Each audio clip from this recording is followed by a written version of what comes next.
Hi, my name is Ginny, also known as Two-Thirds Lotus, and this clip is part of my series analyzing the Essential Bukowski, edited by Abel DeBrito. Nothing has been edited out, so you're seeing this exactly as it was streamed on Twitch, with all the imperfections and tangents of a live stream. If you want to learn more or catch me live, make sure to check out the description, otherwise enjoy the incredible work of Charles Bukowski. Here's Bukowski. Does anyone want to read aloud for the class? I do. Y'all got COVID? Everyone got COVID in America, Pinguino man. All right, Stylish, read aloud.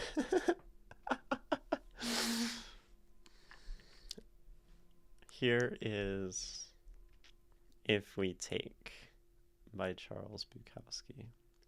Oh, you'll shout so I can hear it. Excellent. In the 5 years it's been around, the solid track record is indeed NPCs. That's rude. I mean, Singapore was probably way better at dealing with COVID than America, because most countries actually tried. Particularly, I feel like in Asia, East Asia, Southeast Asia, they kind of did a decent job. Yes, an authoritarian government tends to do well with diseases. Exactly. They can just tell everyone to not leave their house.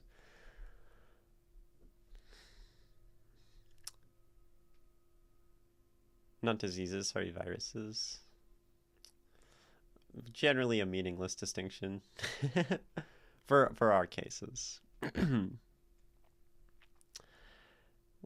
Poem If We Take by Charles Bukowski. If we take what we can see, the engines driving us mad, lovers finally hating, this fish in the market, staring upward into our minds. Flowers rotting, flies' web caught.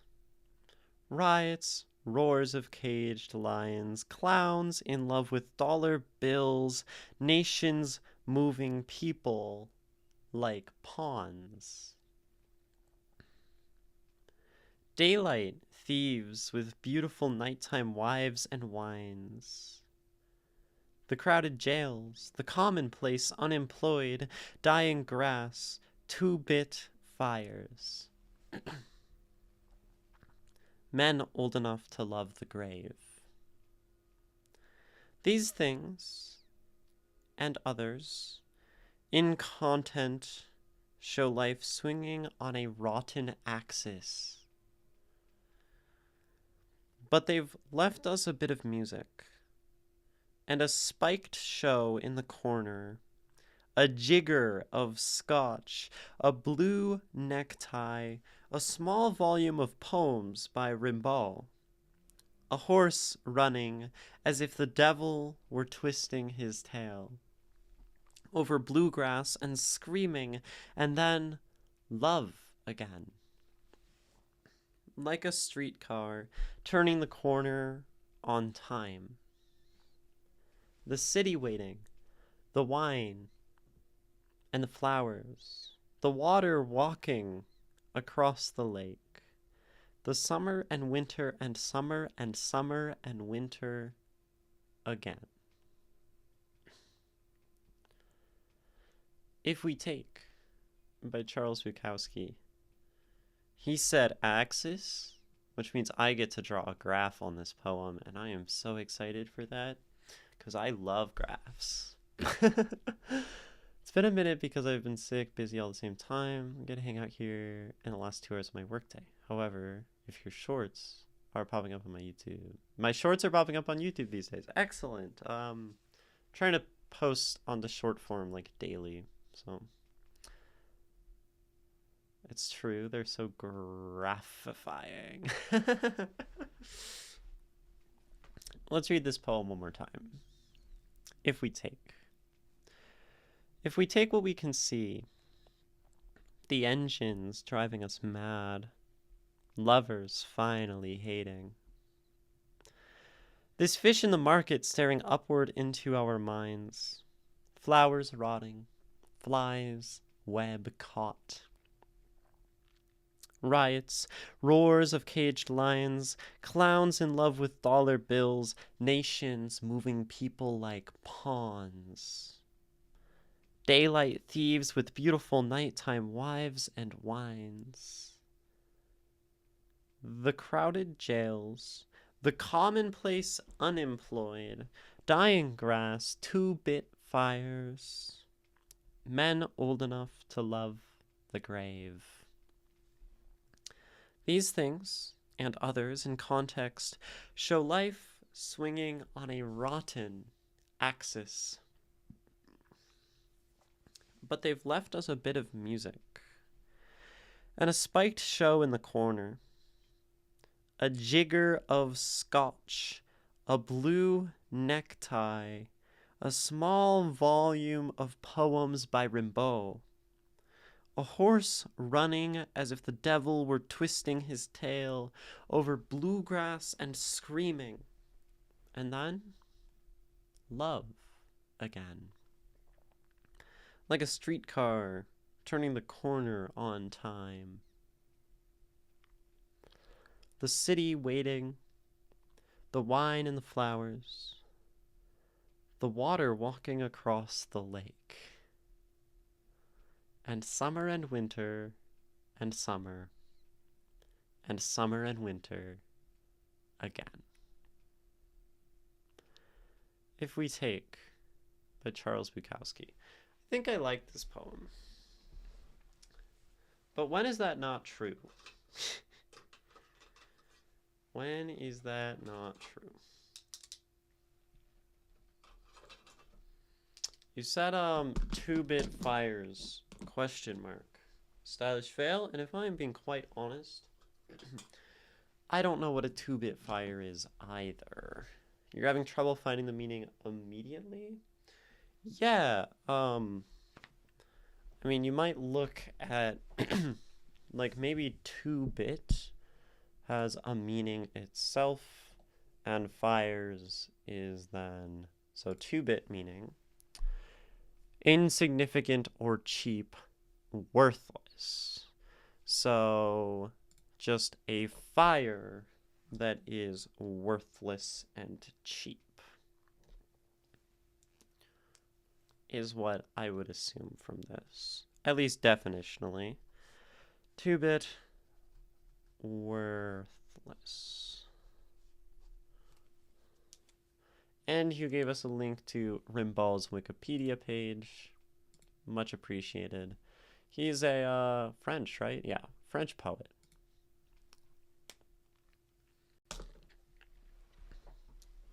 And y'all can look at him in more detail.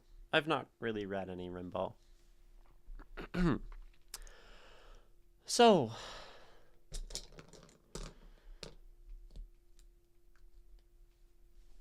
let's look at this poem.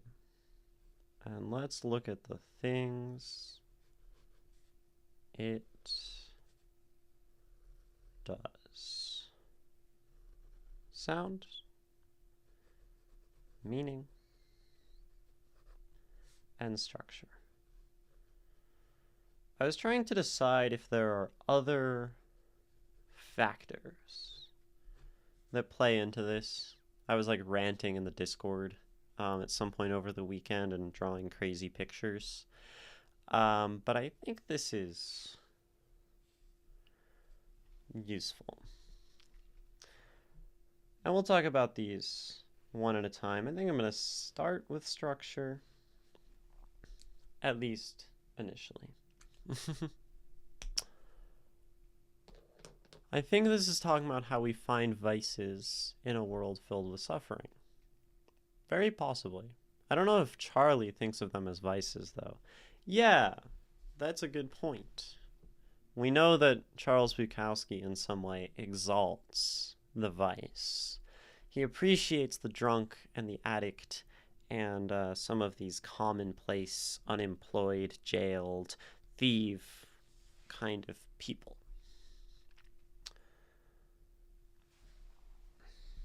Context. I wonder where context fits into this. Maybe that's part of it. Maybe that's like something that supersedes all of this. But let's look at the structure and how this poem is set up and what that might tell us.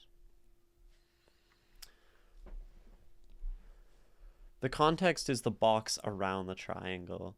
Yeah, I was drawing something the other day that was sort of like a triangle that goes around this triangle and has, I think it was narrative imagery and something else, an emotion, and it was sort of like the things that we strive for through the tools of sound, meaning, and structure, but I'm not sure about that addition quite yet.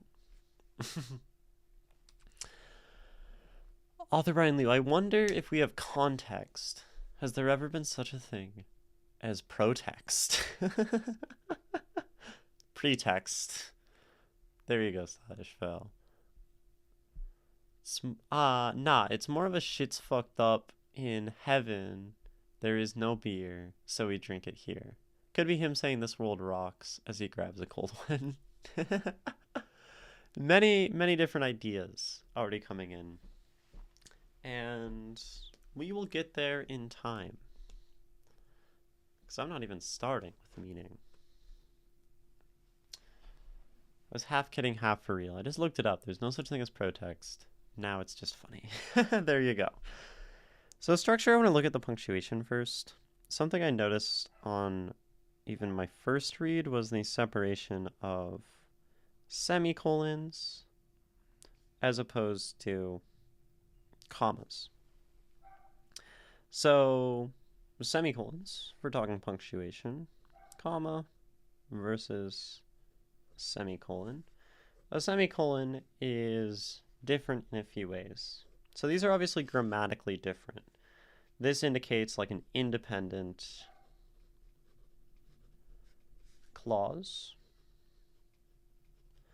And then a comma is still like the same sentence. So we can think of a semicolon as more dividing than the comma. But these also have other meanings for us as poets, because these are also just pacing. This is long, and this is less long. Now, we also have other punctuation. We have the dash, and in terms of just pacing, I mean, we also have like period. Period is probably longer. Ellipsis might be longest.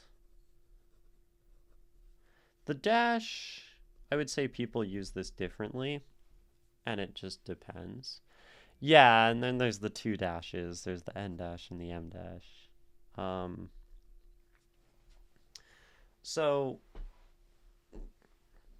But mostly in this poem, we have commas and semicolons and some periods. The semicolon stuff ends in the first section, and there's definitely a grammatical like meaning here. We're listing things, and sometimes you list things. This is maybe just like a little lesson in grammar. Okay, let's say I'm doing a shopping list. The beets, this isn't how you would write a shopping list. The beets, the apples. So I want beets, apples, milk, tofu, and rice. An odd selection. And the commas divide these things as separate within the list. But sometimes we want to have more detail within our individual items. So we could say, I want beets, comma, but not organic ones. And then we could talk about how, like, the apples we want. But we already used a comma here. So if we use a comma to keep listing, it might get kind of confusing. So we can use a semicolon, kind of functionally the same as a bigger comma to list things, like, more clearly. So this is giving us some structural clarity, and it's maybe also indicating pacing. But that means, if we look at this sort of use of the semicolon, then something like flowers rotting, comma, fly's web caught, semicolon, indicates a connection between the items, in between these two semicolons. Riots, roars of caged lions, comma, clowns in love with dollar bills, comma, nations moving people like pawns, are all in some capacity grouped together because it's only after all of them are listed that we have the semicolon. And this gives us just maybe the way that these things are grouped gives some indication, perhaps. It might help us understand what Bukowski is saying. But that's sort of the breakup of those. You said Seinfeld, but honestly, that is too nitty-gritty for me to make a distinction. Yeah, the different dashes are pretty... I mean, I would say they get used in different ways, and that just depends on the author, but comma being the shortest, period being longest of our main three is a good place to be if you're just trying to show some pacing with your punctuation. Of course, we have exclamation points, question marks, different dashes, whatever. Colons.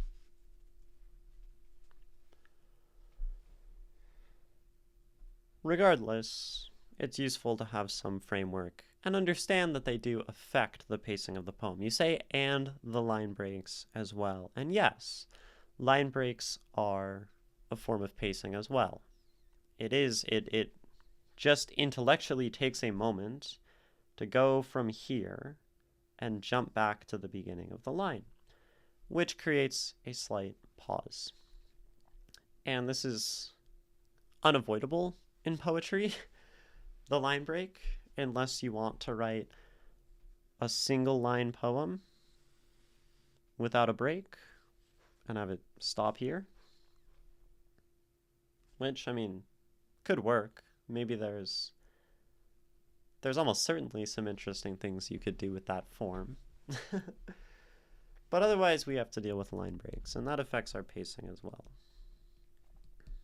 Now, as we go later into the poem, we have, like, the period here, and then this is all comma, comma, comma, all commas throughout, commas, period. So this is all really one continuous thought, because there's no rest, really. Everything is in motion in this last stanza. And I'm fairly certain, like, this feels like the same stanza. And I say that because we usually use stanzas as, like, even a larger line break to show separation. And Bukowski ended with period and period on the end of these two stanzas. This ends with a comma and continues in that same style of comma, comma, comma going through. So I would assume, just by looking at maybe the precedent set, that we're looking at 3 stanzas. And that makes this poem actually pretty even. This and this look like they're about the same length if they were all vertical, with just 2 lines in between. I don't know if it's the same number of lines. 6, 7, 8, 9, 10, 11, 12, 13, 14, 15. 1, 2, 3, 4, 5, 6, 7, 8, 9, 10, 11, 12, 13, 14, 15. What do you know? 15 lines. 15 lines. Split evenly by 2 lines.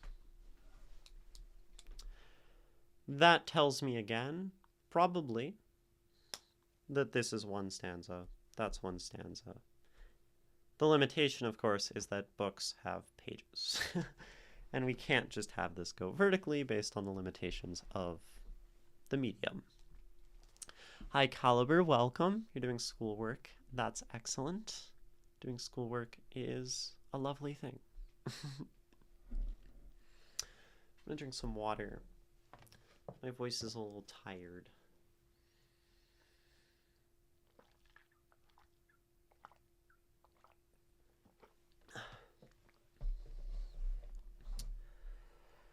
Cool. Oh, that's right. I was running D&D last night, so I was talking a lot.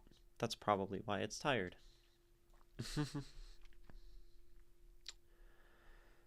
Now, this is our structure. We have a poem that is parallel. And this can tell us things, maybe. Probably inform the actual meaning of the words once we go look at them. But for now, we can't draw too many conclusions just off of a poem being parallel.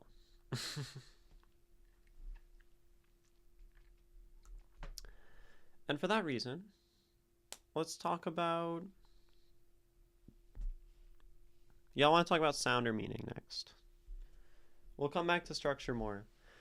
What do we want to hear about? What the words mean, figure out what this poem is saying, or look at some sounds. Sound. Awesome.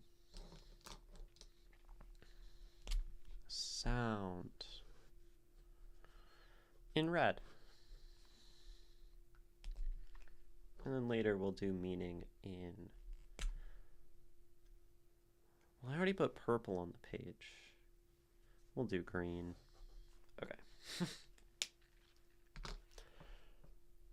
Structure, sound, conclude with meaning. I do like that as well. And when we talk about meaning, that won't be the conclusion, but it'll be the end of the start. So, if we take what we can see, the engine's driving us mad, lovers finally hating.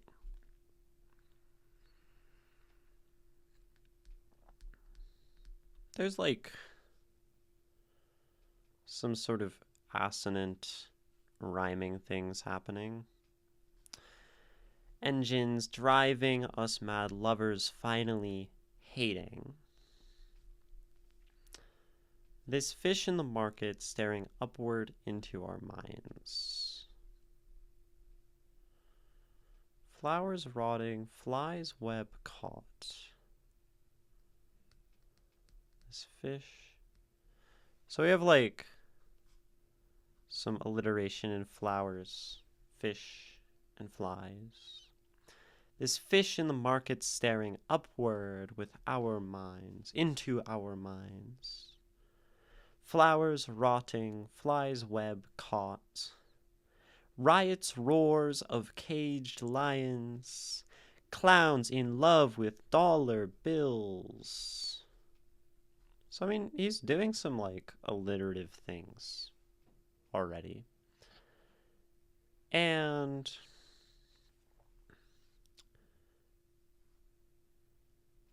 that gives us maybe some motion, particularly in this section here. Nations moving, people like pawns. People like pawns. I find that the more we alliterate, the more we rhyme, the more kind of velocity it creates. And that's pretty important.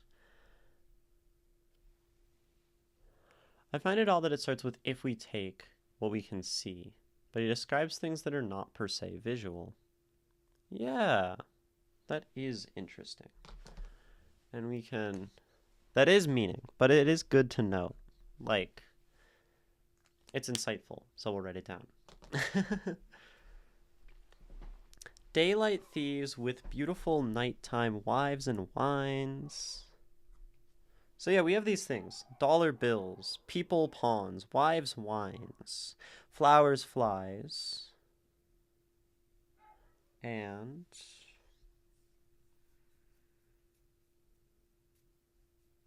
the crowded jails, the commonplace, unemployed, dying grass, two-bit fires, and men old enough to love the grave. So, this poem does have I would say, a flow of sound to it, or this first stanza. We start with something less sort of alliterative. I mean, if we take what we can see, like we have the W's going on. But once we get into like engines driving us mad lovers finally hating, these words also like strong meaning wise, moving forward. Lots of this continuous tense, that's meaning. But I think this shows motion, velocity, change. And we see this later in the poem, particularly in the meaning of the seasons. But we get this motion of a beginning, it ramps up, it gets kind of faster in some capacity, intensity, and then it feels like it maybe lessens. And it lessens, right, to men old enough to love the grave. Continuous tense, high school English was a while ago. Yeah, continuous tense is ing. In the case of driving, it is not that the engines drove us mad in the past. It's not that they drive us mad right now, but they are driving us mad as they are and keep doing so. There's it's continuous. And that, I think, fits in with this poem.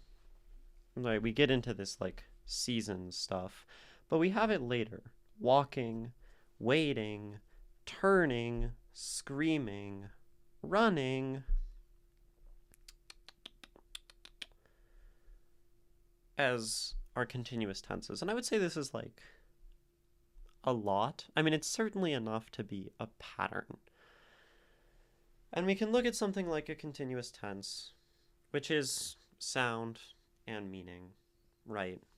The way the word is. It's slightly more meaning, but the repetition, it's sound, it's rhyme. It indicates a constant motion. So, again, this idea of motion in the poem, before we even look at what the words themselves are really meaning, just things like their tense, we can feel like there's a motion in this poem. A motion, not emotion. There's a motion too. These things and others in content show life swinging on a rotten axis. So, sonically, this in the middle. We look at the rest of the poem. Listing. If we take what we can see, the engines driving us mad, lovers finally hating, this fish in the market staring upward into our minds, flowers rotting, flies web caught, riots, roars of caged lions, clowns in love with dollar bills, nations moving people like pawns, daylight thieves with beautiful nighttime wives and wines, the crowded jails, the commonplace unemployed, dying grass, two-bit fires, men old enough to love the grave. It's very continuous, it's very flowing, connected, because that's how lists work.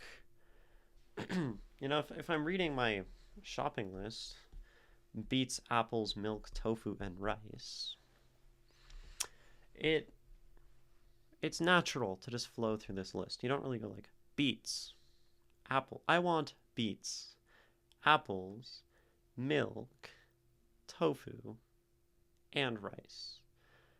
I would say we tend to list things with some motion when we read them.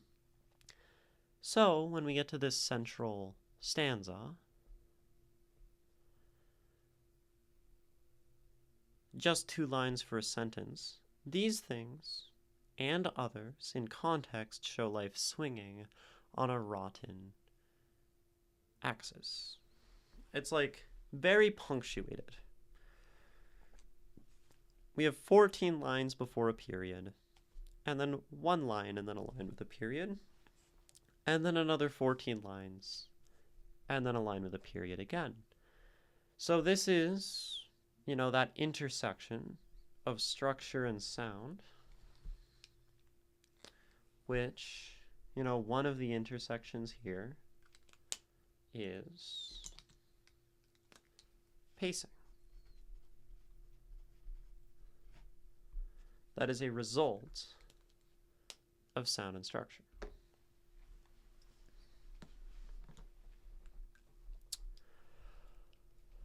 You said, I think it helps that they are mostly partial sentences. Gives that listy feel. Well, yeah, they definitely are. I think they all are. And this makes sense because there's no punctuation until the very end, but something like, this fish in the market staring upward into our minds is not a complete sentence. Why is it not a complete sentence? This fish in the market staring upward into our minds. It's because of the continuous tense. If we say that the fish stares upward into our minds, then it's a complete thought. But the use of the tense means there needs to be more to finish that clause. And then riots, roars of caged lions, clowns in love with dollar bills, nations moving people like pawns. None of those are sentences. Nighttime wives and wines, again, none of this.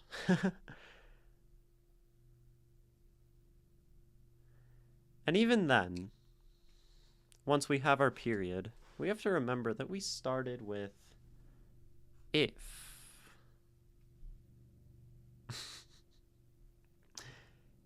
If we take these things that we can see, list all the things we can see,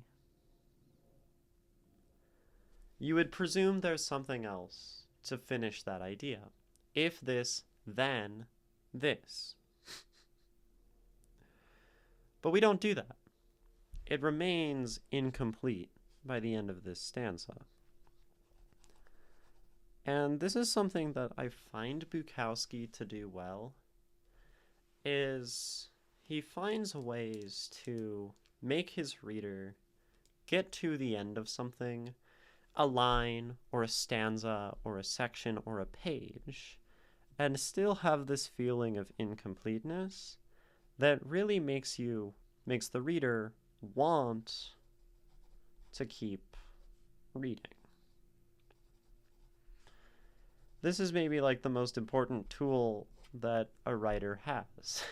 If a writer knows how to make the reader want to keep reading and give them this feeling of suspense or incompleteness, if we take what we see, list a whole bunch of things and not finish the thought, then it grabs your reader and pulls them in and gets them to finish your work. And there's not much more we can ask for as writers than the reader reading our whole piece.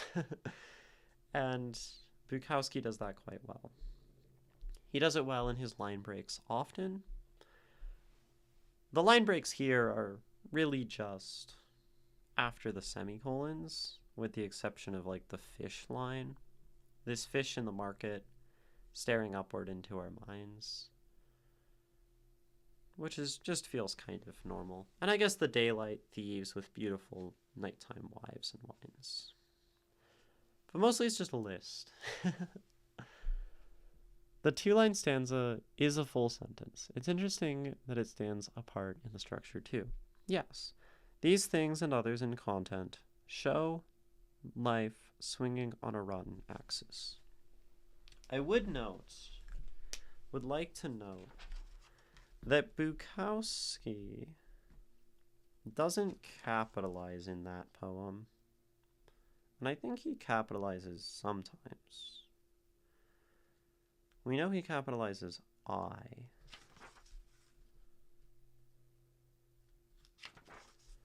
See, like, he capitalizes the start of lines in The Genius of the Crowd. Sometimes he does uncapitalized poems, and this is one of them. So we do note that even after starting and ending a complete sentence, this is structural. He doesn't capitalize anything.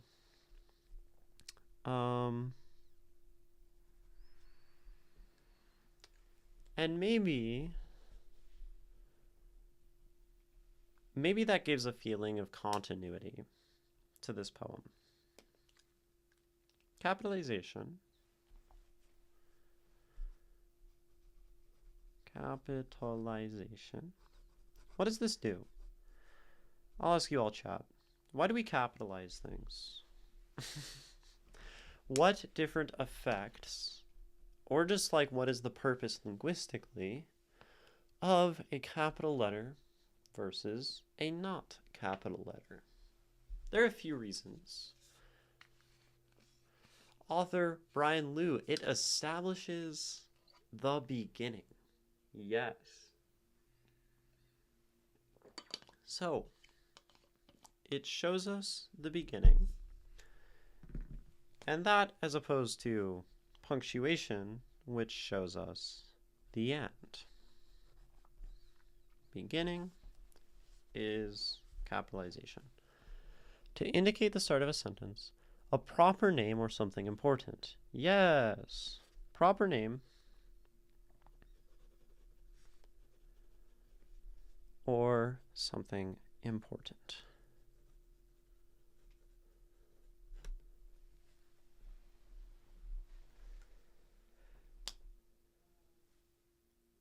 Now this poem, as we've already started to establish, fun fact, in German, every proper noun is capitalized. We capitalize every proper noun in English, as far as I know. And of importance to indicate something worth noting, such as names. Yes.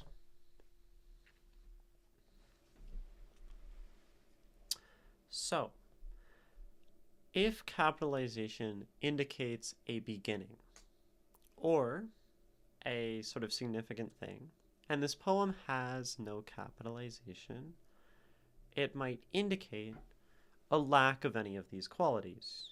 A lack of things that are more important than others. A lack of beginning. And that kind of sounds like our poem. A lack of beginning. Because what did we say? This poem has motion, it has symmetry. That's what I meant. I wrote parallel, I meant symmetry. It's symmetrical, so it's the same, amount, it's balanced, and we talk about this like cycle of seasons to jump ahead to meaning for later, summer and winter and summer and winter again. There is no beginning or end to that, and Bukowski maybe even shows that in a way through summer and winter and summer and winter again. So he doesn't even necessarily go in order, because he has summer and summer like this, which shows that maybe neither summer nor winter itself is a beginning or an ending of anything. And so, a lack of capitalization, a lack of beginnings, might be useful. Stajfel, you said, you mean like table, house, and doctor. Those are just nouns. Does German just capitalize all the nouns? Because, I guess maybe there's just a different definition in German of what a proper noun is, but English says a proper noun is like a name or whatever. Oh, all nouns. That's interesting.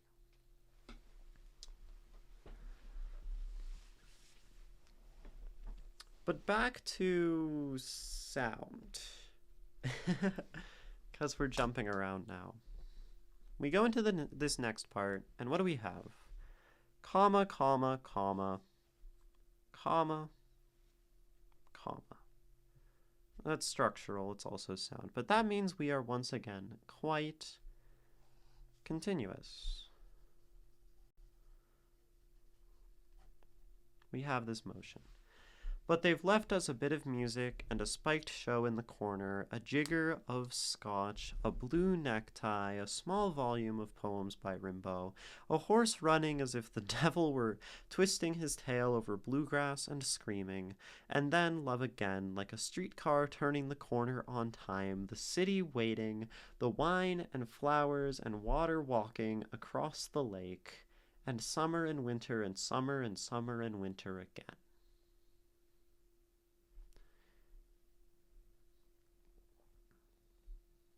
So that is the motion.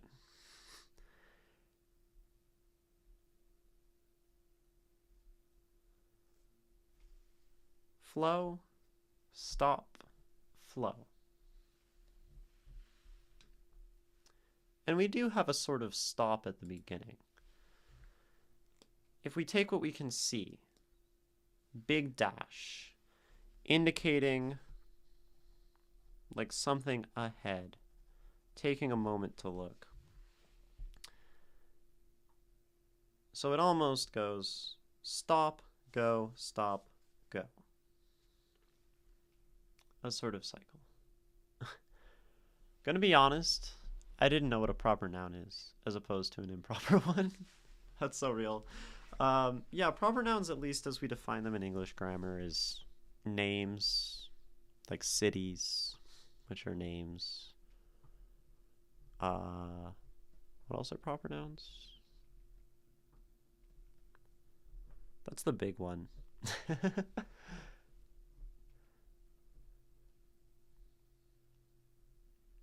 Yeah, names of things, be it religions or days of the week. It always annoys me that days of the week are capitalized. I don't like it. It irks me. They're not that important.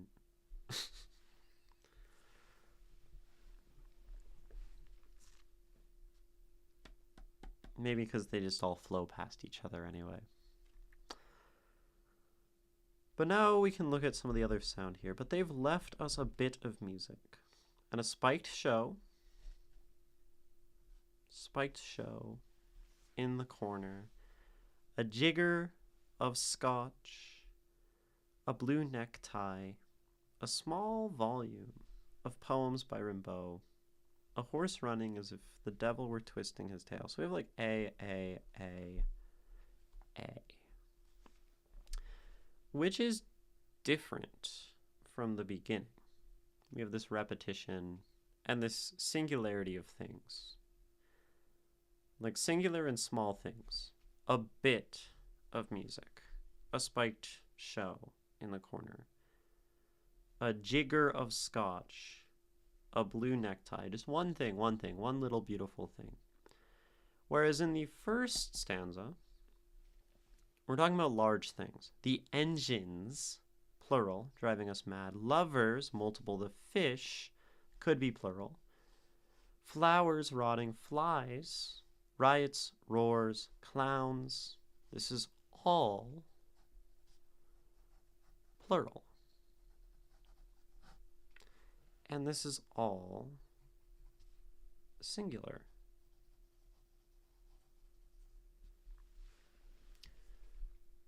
Which is interesting.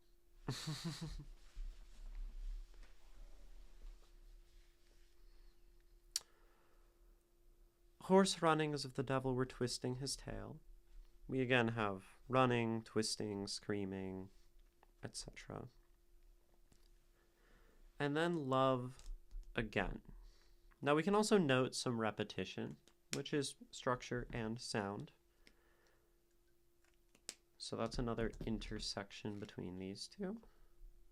We take sound and we take structure. We have repetition.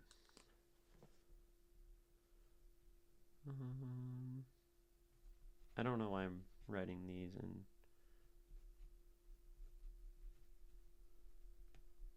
non-cursive, but repetition. It's sort of entirely structural, but it's so important, like sound-wise, that I would say it's also in part a sonic tool. And we repeat things like love and lovers. We repeat even something like the streetcar with its engine. We have the wine and the flowers, both mentioned, but the flowers rotting, the wine being owned by thieves. Water walking across the lake, which is maybe a sort of repetition of fire, just opposite of it. So very tonally different in this repetition. And this is some meaning, but we go from harsh, broken, hateful, rotting death into some more flourishing, lovely life.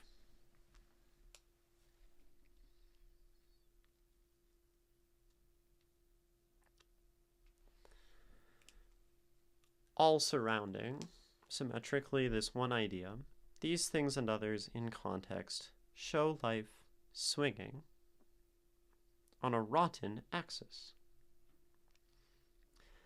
And that line is a lot more clear to us, I would say.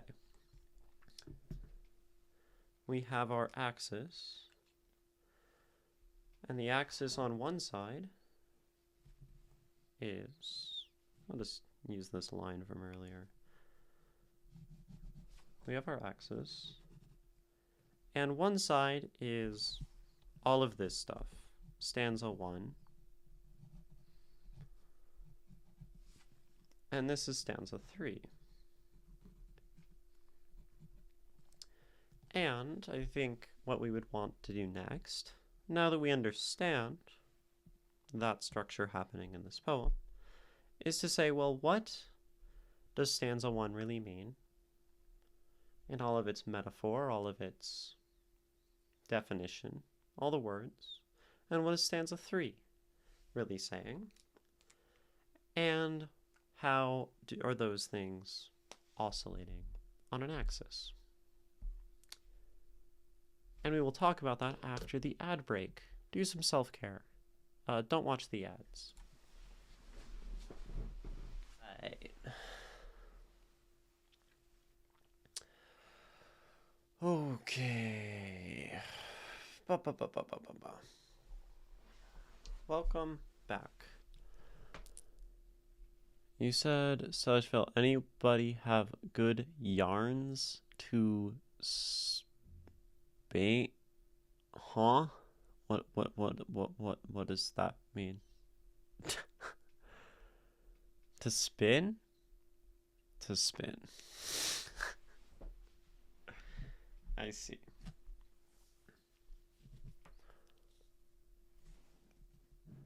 I often have yarn to spin. Like, does anyone have a good story to tell? I see. I see. Welcome back. I'm Ginny. We like spinning yarn here.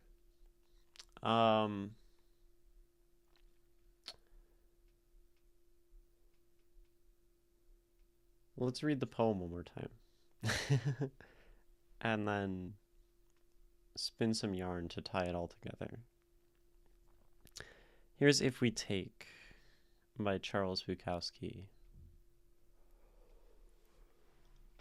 If we take what we can see, the engines driving us mad, lovers finally hating, this fish in the market staring upward into our minds, flowers rotting, flies web caught, riots, roars of caged lions, clowns in love with dollar bills, nations moving people like pawns.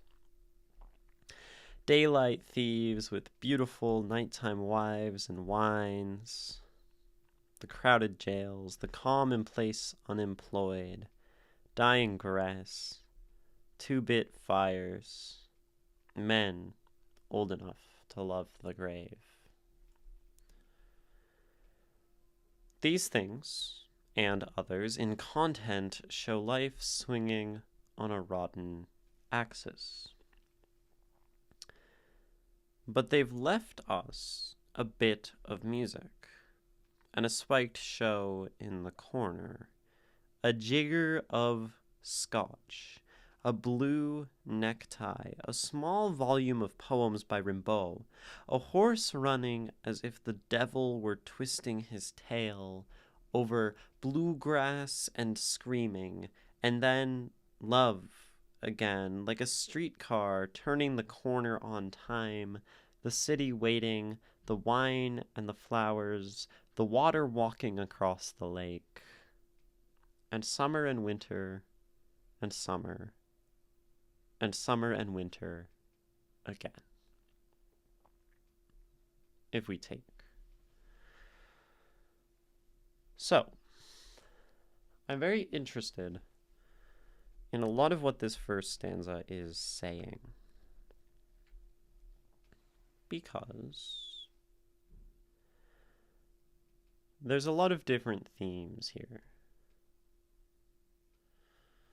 We have the engines driving us mad. So this is sort of the sounds of the city, perhaps, but noise. I mean, it is motion in its own way,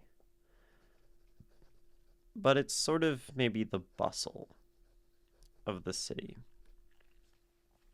Lovers finally hating. So here we have the end of something, or maybe just a dip or a conflict.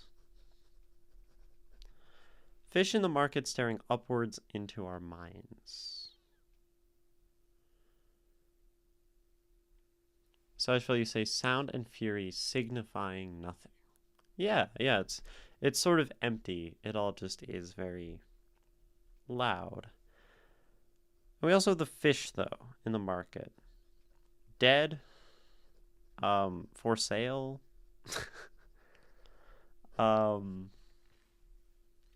But definitely dead. And, the flowers rotting, the fly's web caught. Again, dying. Web caught flies, though, perhaps some amount of being trapped. Riots, roars of caged lions, clowns in love with dollar bills, nations moving people like pawns. So we noted structurally that all these three things are connected because of the structure of the semicolons, which means in some capacity, riots, roars of lions, clowns in love with dollar bills, nations moving people like pawns are all kind of talking about the same thing.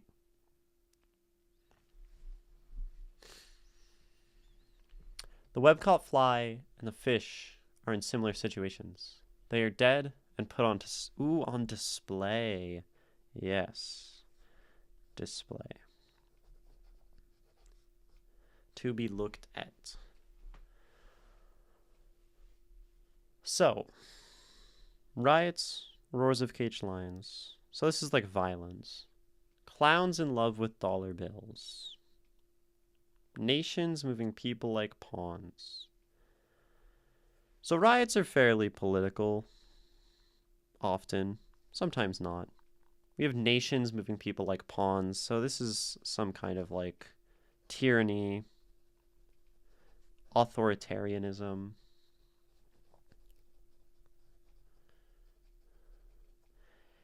And maybe in that capacity, the sort of thing we riot against, clowns in love with dollar bills might be those leaders of the nations, right? This could be government. Because, they're out of touch. They're a joke, bunch of clowns, and they just love money.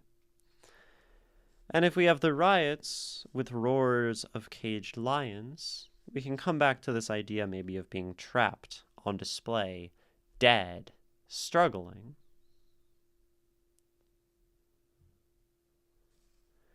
And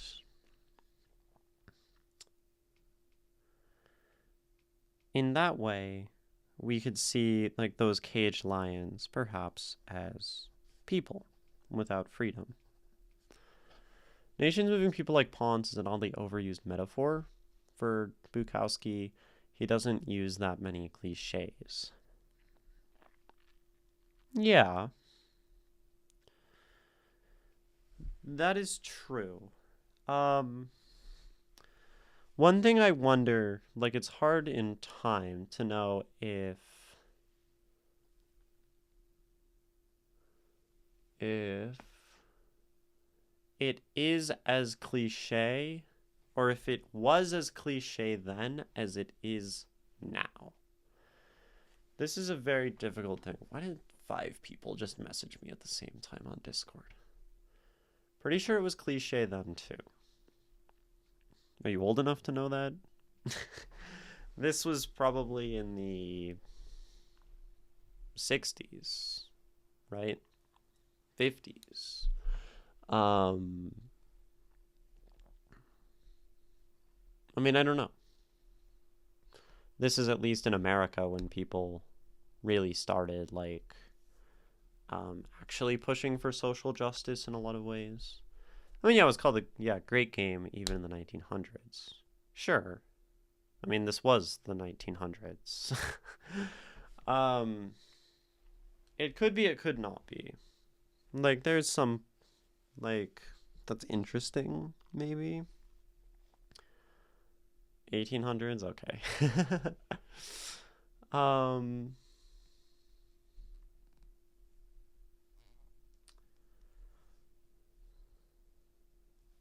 Maybe. You could say the same about caged lions, maybe. Like, maybe the same about politicians being clowns. I don't know. I guess you say this. You say it's an oddly overused metaphor for Bukowski to use, for Charlie to use. Doesn't use that many cliches. Do you think there is a reason that he might be intentionally using something that's considered cliche here?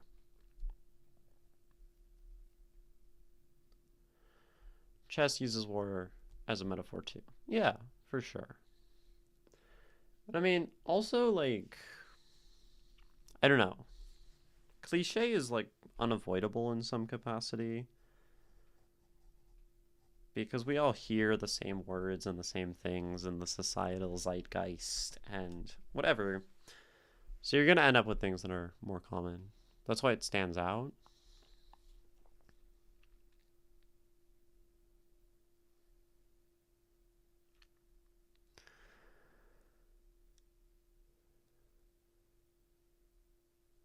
Riots, roars of caged lions, clowns in love with dollar bills, nations moving people like pawns.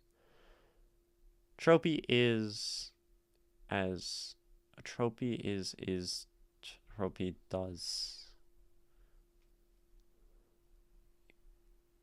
I don't have enough energy. Is as. Okay.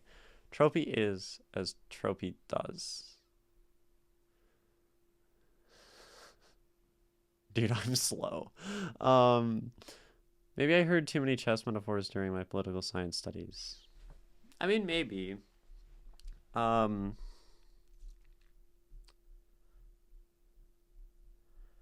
guess here's the thing. Like, okay. I mean, I don't like this.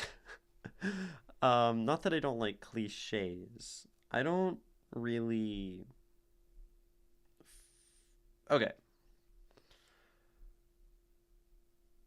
I don't find it I might have to formulate this thought. I don't find it particularly useful to talk about something as like cliche or overused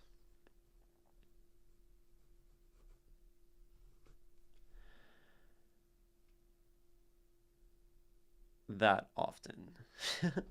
um Because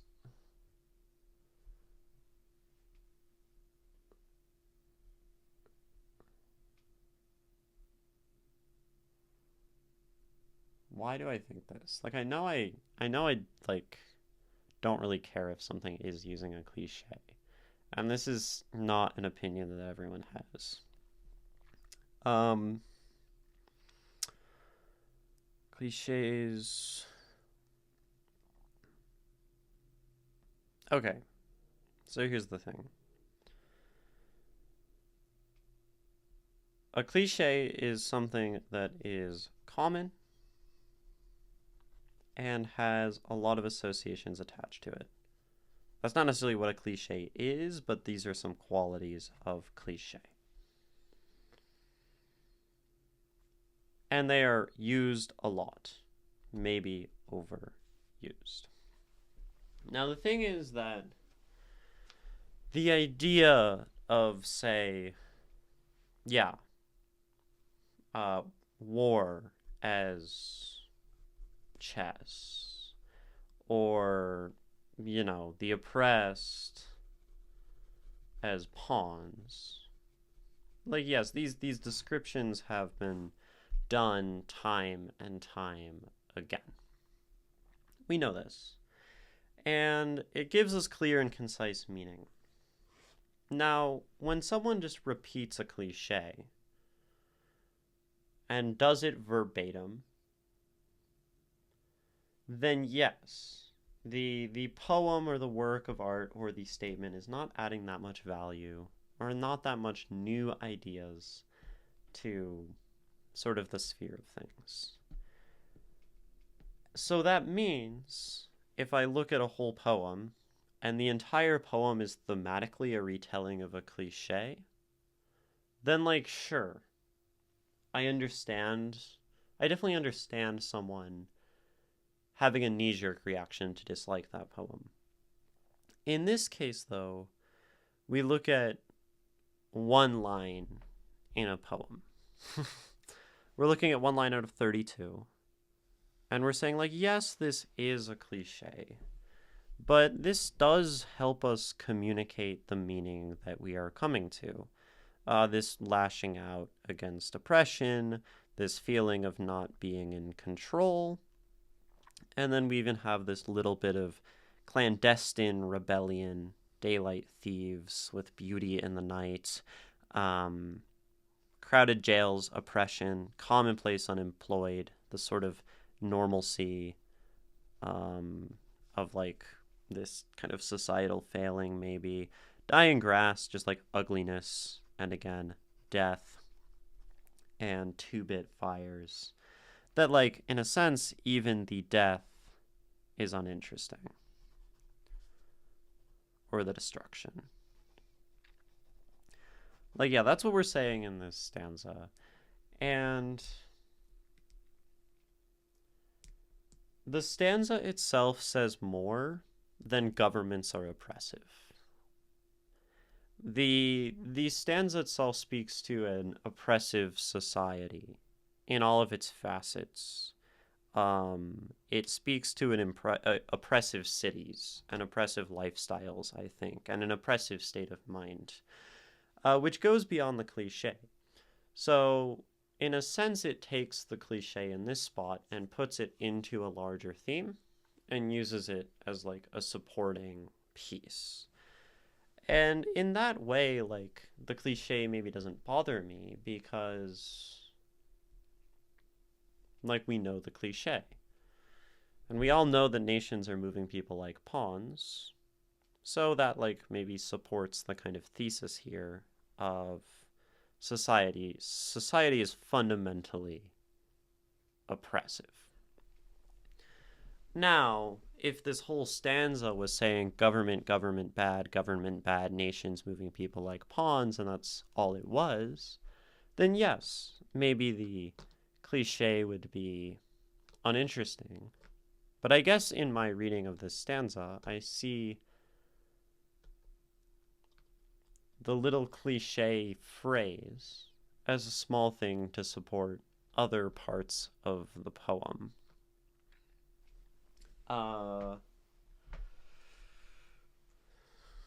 Yeah. Like, does that... I don't know if that makes sense. It doesn't have to. Then again, if you want to bring the whole edifice of meaning, yeah, like I think cliches are pretty awesome. um, so maybe this is where we expand the sound meaning structure triangle into like a tentative expansion. Because this is how we write cohesive writing. But what is our goal as writers? Maybe there's another triangle around this that we're like pushing toward, or a square, or a pentagon, I don't know. But maybe we care about something like novelty in writing. This might be a universal thing that is like of value in writing. We want emotion, at least in poetry, and maybe we want novelty. We want this to say something new. We want it to like teach us or expand our mind or whatever. And so, when we look at the cliche as a writing device, it might add meaning, but the tricky thing is in our overall interpretation, a cliche might detract from novelty because it's doing something that's already been done. This is where then subversion, right, we can use the meaning of something well known and create novelty from it. Like maybe the best use of the cliche is as a subversion because it gets all the benefits of the meaning of it without the loss of novelty. And it in fact adds novelty as a subversion, as something new. I do on the grass. That's possible. So then we have to look at the rest of the poem, because this is speaking to the entire poem. Does this work have novelty, even with a cliche in this one line that is not really subverted? And it does a lot of, I would say, fairly unique things, or things that it does in its own capacity. This motion, sort of symmetric center, and then motion again, this idea of the cycle. I mean, none of these are like groundbreaking ideas, but the entire meaning goes much farther beyond the small cliche. The last angle of the meta triangle could be connection. Connection, like context, like connection to things, like relation to the world, or like to the reader. I'm not sure about this triangle. This is like the theory is expanding and is uncertain. I've had narrative on this triangle before in my own thoughts. I've had imagery as well. Connection to the world, the reader, the past, other works. Could be. I want a grand unified theory of poetry so very badly. But these are other things. Connection,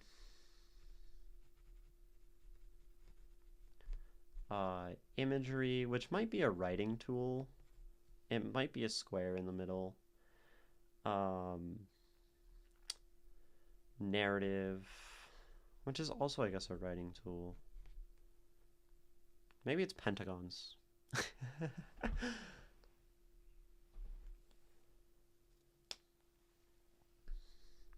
But then you're like, is imagery meaning?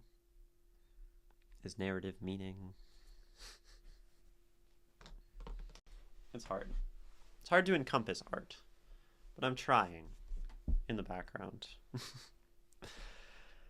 So, regardless, we have something that looks at death, oppression, and even like a complacency with death. Men old enough to love the grave, just watching like the dead fish staring into our minds. Like I almost think about these fish like haunting the person seeing them. The fish like staring into your soul. And so we have this pervasive death, but also oppression. It's a lot of like the society that Bukowski thematically talks about. These things, and others in context, show life swinging on a rotten axis. And this all seems, since it's thematically like unified, probably one end of the axis, because then they leave us with the other side. So stanza 1, stanza 3 is our oscillating axis. And what have they left us with? Music, beauty, a spiked show in the corner. Don't know what that's saying. Scotch, we know Bukowski loves that. A blue necktie, just like something simple and beautiful. Small volume of poems by Rimbaud.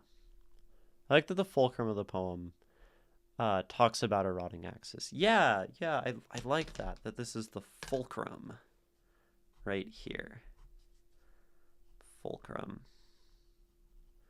I mean, where else would we talk about the axis but in the center itself? It is like a nice structural tool. Horse running as if the devil were twisting his tail over bluegrass and screaming. I mean, this is like, I guess, just a depiction of life in like a free and open way, right? Horse running over open prairie, much more free than any engine or fly caught in a web or caged lion. And we know the devil doesn't necessarily mean bad. And then love again. So here's like part of our fulcrum. Lovers finally hating and love again. And hate and love and hate and love. And then streetcar, turning the corner on time.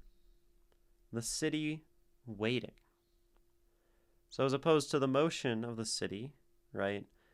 The driving engines, the riots, we have peace. Or at least calm. An ebb and a flow. The wine and the flowers. And water walking across the lake.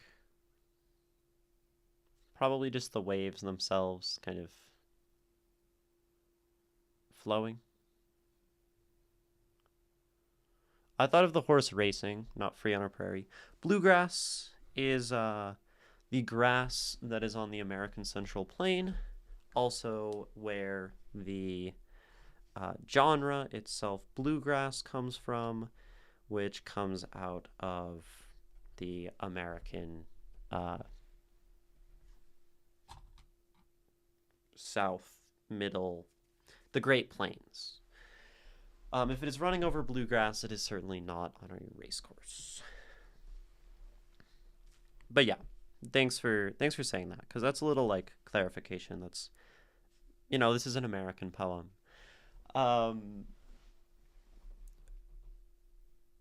It's very hard when we're looking at poetry, right? And it's like bluegrass, and an American is more likely to know that this actually also refers to a specific kind of grass in a specific place in a specific scene in this country.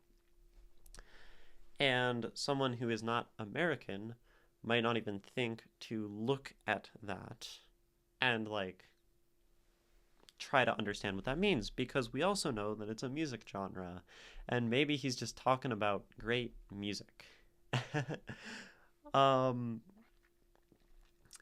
that's why like poetry can be tricky. And if I were to read Rimbaud, I don't know how much he talks specifically about life in France or whatever, but he's French, and a French person would culturally understand Rimbaud better than I do.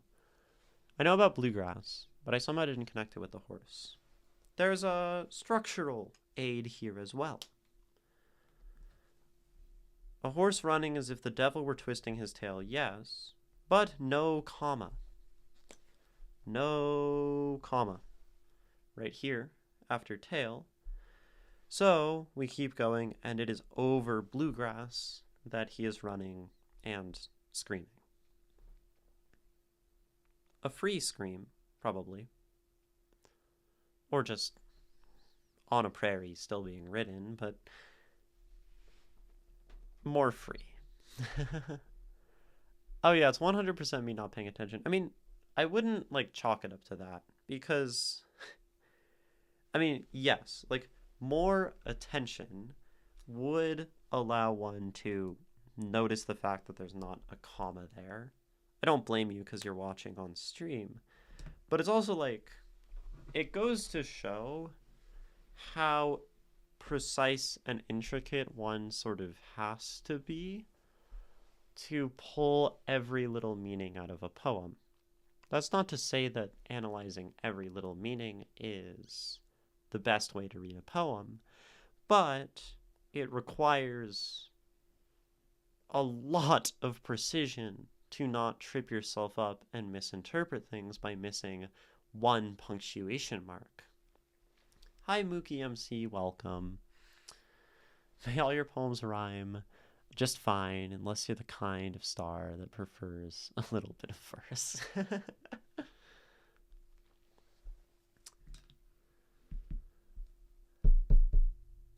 So,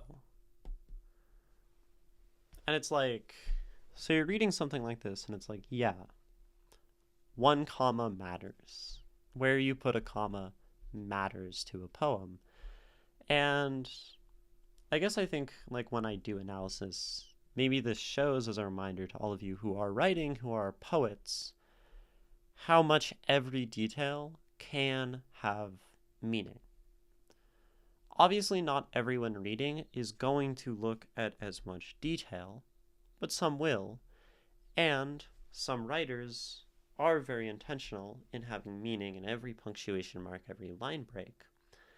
And I think more than anything, it just highlights how beautiful the poetic form can be because of the layers of depth in it. So it's not that you weren't, like, paying attention, right? It's just that, like, you were probably paying attention, just not looking through the microscope in some capacity. And like with any fuck, you need a bit of care and love. Yeah, that's all it is. Oh, we call grammar checking comma fucking. Yeah, exactly.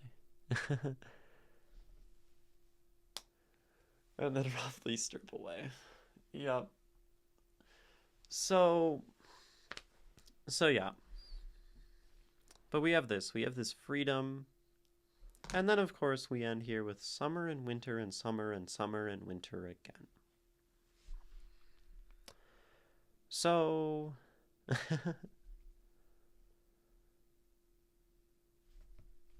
I mean, we see a lot of poems like this. We see a lot of poems that talk about, like, the big cycle of life. I would say it's extremely cliche to talk about the changing of seasons in your poem. Like, if we're talking about cliche, I think this is more cliche than nations moving people like pawns. But I think Bukowski's actually combining a few things, as we've found. He's combining the ideas of life and death and rebirth anew, alongside the sort of death that is oppression and cities and society against some of the freedoms of alcohol and poetry and small beautiful things and the freedom of getting outside the city, and also just the actual beauty within the city itself. And in that regard, it's not even necessarily, you know, an axis that is like things are good for a while and bad for a while, right? It shows life swinging on an axis. But maybe this speaks to the life of a singular person, where we can see life like this stanza, or we can see life like this stanza. And we're always going to oscillate between them.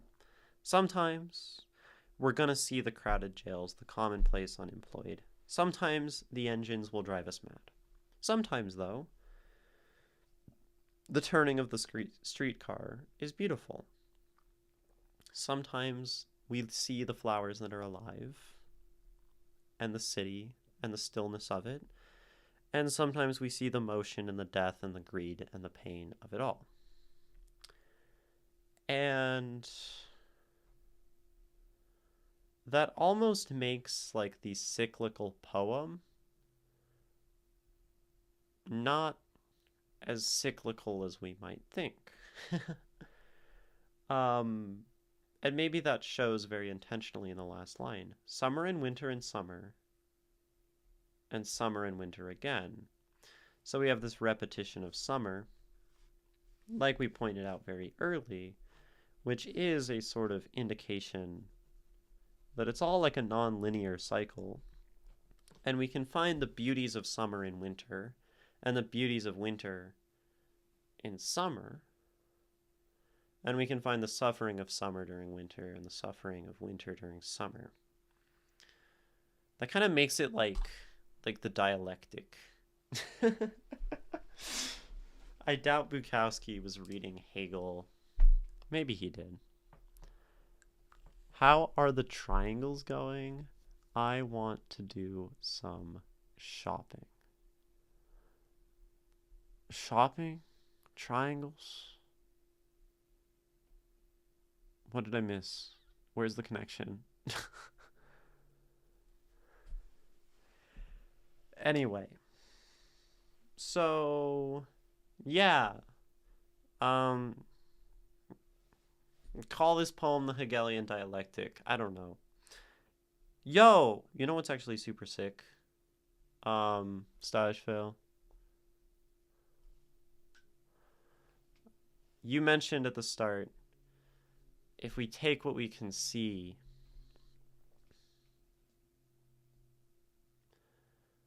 and then we list a bunch of things that are like, maybe we can see them, maybe we can't, whatever. And as we go to the third stanza, the beginning, as we look at our symmetry, they've left us a bit of music. So we even have this differentiation of like the senses that open these stanzas, like a different modality of life. We have this idea of like looking versus listening. And I mean, I've talked about this before. This is me like injecting some of my own ideas here. But listening to me is very contemplative. It's very slow. You can't really be in motion if you're listening. You sit, you're really focused to like truly listen to everything that's going on. And maybe that's true with looking as well. But looking is sort of like our main mode of sensation if we have all of our senses. Like, I would say we rely most on sight and then second on listening. And in that regard, like it makes sense. Like music and listening is this slower contemplative thing, and seeing is like what we normally do, walking around in motion, blinded by all of this. But then we can listen and have nice things, like a dialectic. If you pay attention, you can find Hegel even in soup. Of course, yes. My friend told me that, like, she's just like, yeah, life will get better if you just try to find the dialectic in everything. And I'm like, you know, maybe it will, but I don't know enough about it. I sometimes wonder if people who live in different climate than I do, and who do not experience the changing of the seasons, pull out a different interpretation of a poem that invokes the seasons so strongly. Yeah, this is a really cool thing. um, you have this like idea of seasonal cycles different in certain places and different places' literature. Tropical places might not talk about harsh winters and nice summers, but you usually have something like this because, like,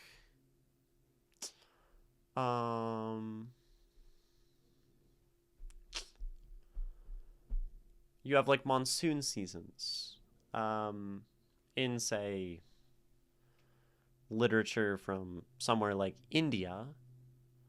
You know, you're not talking about snowy winters, at least, um,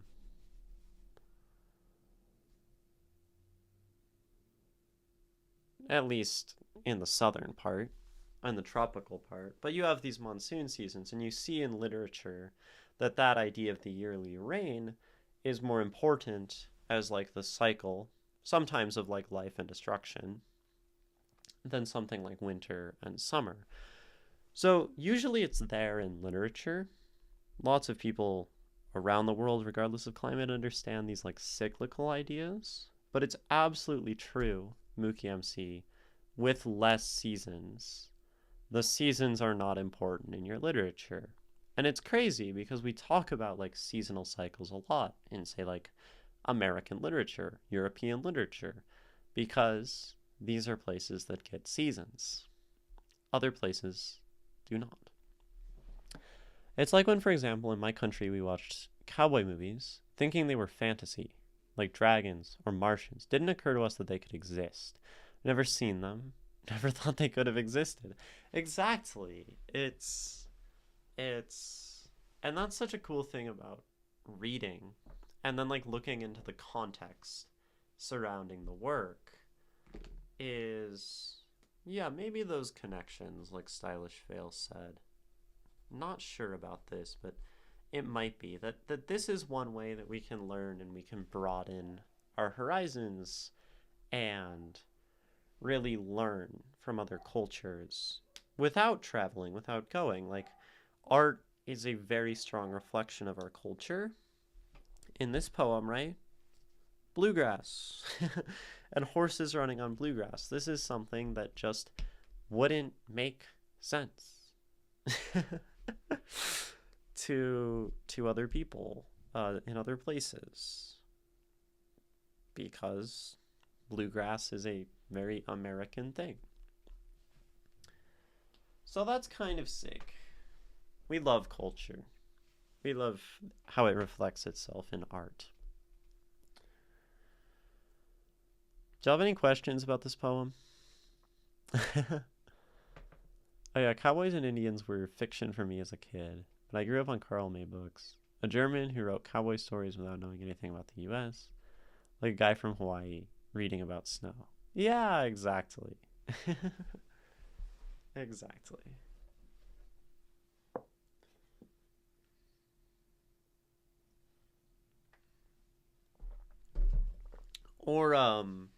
Or many years later, as he faced the firing squad, Colonel Aureliano Buendia was to remember that distant afternoon where his father took him to discover ice in the tropics. The poem kind of left me cold, especially compared to his other works. It didn't grip me.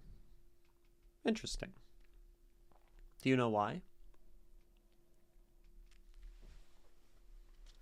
I can't answer that for you. But knowing why it maybe did or didn't is useful.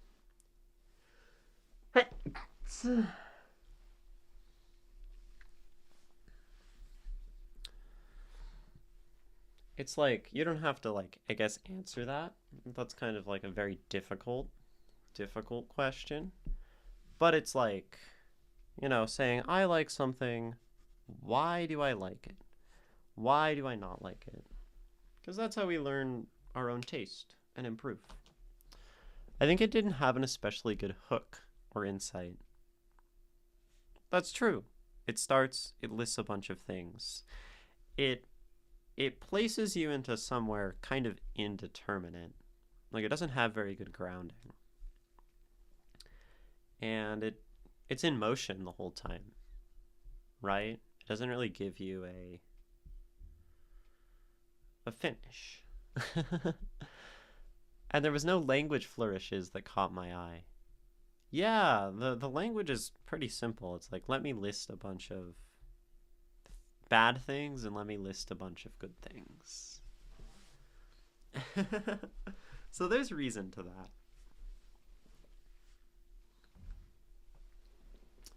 The fulcrum rotting axis is neat, I guess. Yeah, that's fair.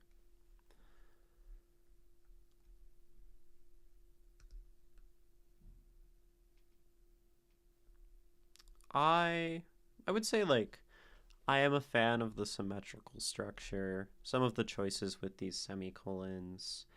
I really like this sort of season thing at the end, which maybe indicates some freeing from the cycle itself, and then like superseding the sort of simple axis. But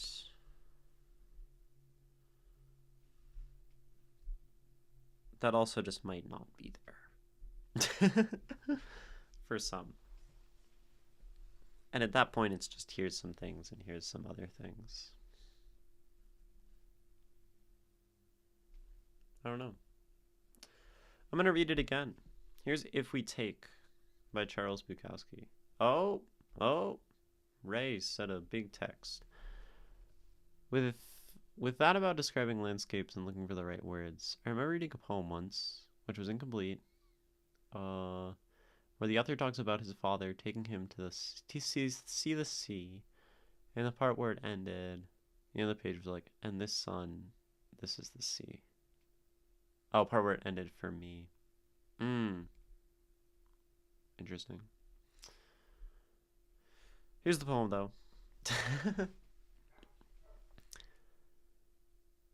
If we take what we can see, the engines driving us mad, lovers finally hating, this fish in the market staring upward into our minds, flowers rotting, flies web caught, riots, roars of caged lions, clowns in love with dollar bills, nations moving people like pawns, daylight thieves with beautiful nighttime wives and wines, the crowded jails, the commonplace unemployed, the dying grass, 2-bit fires, men old enough to love the grave.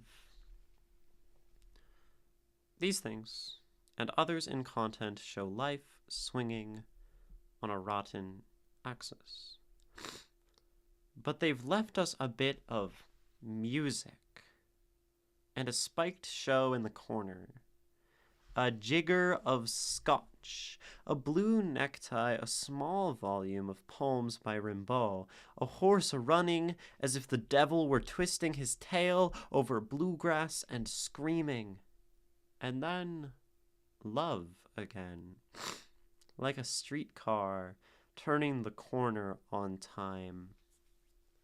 The city waiting, the wine and the flowers, the water walking across the lake, and summer and winter and summer, and summer and winter again. If We Take by Charles Bukowski. I feel like I get this feeling of comfort from this poem. Kind of like all things work out in time kind of vibes. And I think I get that from something like, and then love again. Let me blow my nose.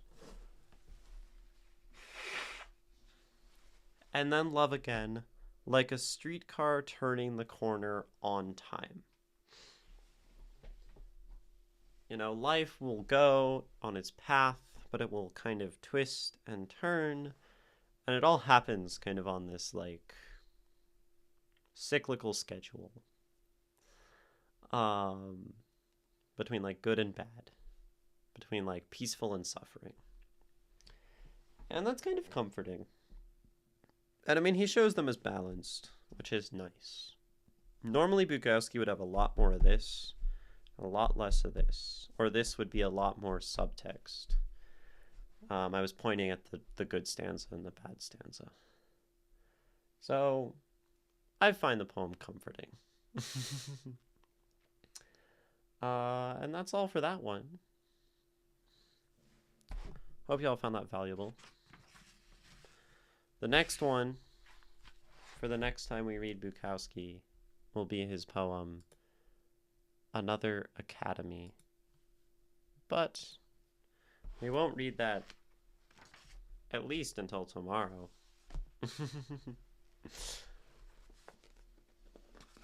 Perfect timing, you've got to go. Well, have a good one, author Brian Liu. Have a good one. Very cool analysis. I appreciate it, Mookie MC. That was very good. Thank you, Dew on the Grass. Drowning Devil has not existed for a long time.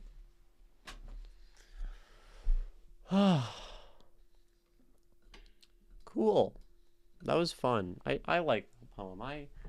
I find it a little bit of comfort.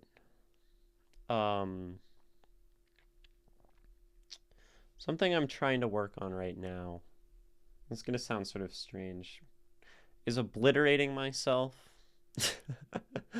as I read a work of poetry.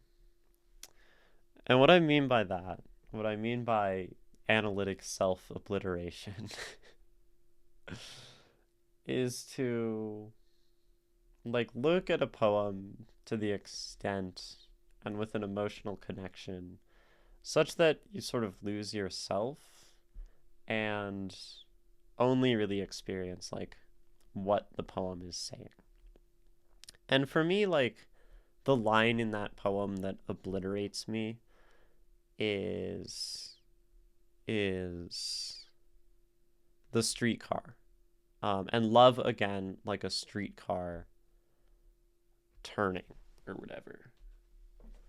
It's like that line is like, yeah, okay, like so deeply comforting.